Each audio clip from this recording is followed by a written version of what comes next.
তোমার লাইফে হয়তো বাইক থাকবে, আঙ্গেল আমি থাকবো। কে থাকবে বলো? বাইক। বাইক আমাদের কি আছে? জামার মতো নাই? তেল। ফাইজলামি করবা না, আমি কিন্তু সিরিয়াস না। তুমি আজকে ফাইনাল ডিসিশন নিবা। তোমার লাইফে বাইক থাকবে, আঙ্গেল আমি থাকবো। তুমি বলো কে থাকবে? বাইক।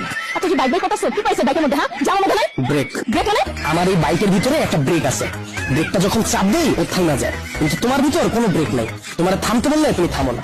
তোমার সাথে রিলেশনে আসার পর থেকে বলতে পারবা কোনো কিছুতে তোমার আমি থামাইতে পারছি? আমার কোনো কথা এখন পর্যন্ত তুমি শুনছো বা আমার কোনো কথার দাম দিছো বলতে পারবা? কিন্তু ও শুনছে, ওর মধ্যে একটা ব্রেক আছে। ওরে যখন আমি চাপ দেই, ওরে যখন আমি থামতে বলি, ও থাইমা যায়, কিন্তু তুমি থামো না। তোমার আমি থামাইতে পারি না। তোমার যখন কোনো কিছুতে না করি, তুমি আমার উল্টা প্রশ্ন করো, এইটা কেন করবো, ওইটা কেন করবো। এই, ও কি কথা বলতে পারবে যে তোমাকে প্রশ্ন করবে? এইটাই তো আমার সুবিধা।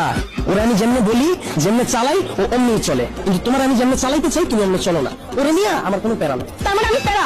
অবশ্যই প্যারা। তোমার নিয়ে আমি প্রতি মুহূর্তে আতঙ্কে থাকি। কোন ছেলে তোমার মেসেঞ্জারে নক দিল, কোন ছেলে তোমার আবার ডিস্টার্ব করলো, কোন ছেলে তোমার প্রোফাইল পিকচারে যে একটা লাভ রিঅ্যাক্ট দিল।